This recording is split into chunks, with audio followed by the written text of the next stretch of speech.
Yesterday I removed most of the panels, the access covers, doors off the laser cutter to lighten it so that my son and I could get it up the stairs. And now it's up here in the studio and I have to reassemble that. The doors actually came off very easily because they're designed to. They have little spring-loaded hinge pins there. So that was easy. The top door had, 4 screws and a couple of nuts, and I had to take that off anyway, and you'll see why a little later in the video. But first, I need to put the legs on the laser cutter and get it upright, and then I can put the rest of it together. And so we'll see how far I get today.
Okay, there's a known issue that I've found with this laser cutter model, the manual says that the machine needs to be grounded, and so they give you a grounded cable here, Okay, and my house is properly grounded, so that should do the trick by plugging it in here, and you see there's the ground pin. They give you an external ground where you can attach a ground wire, but this should be fine, except if you come around the back here,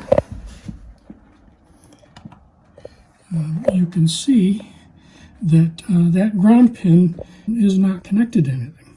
Okay, so I'm going to make a cable to connect that ground pin there over to the ground connection to the chassis back there, and that should do the trick, and we should be ready to power it on.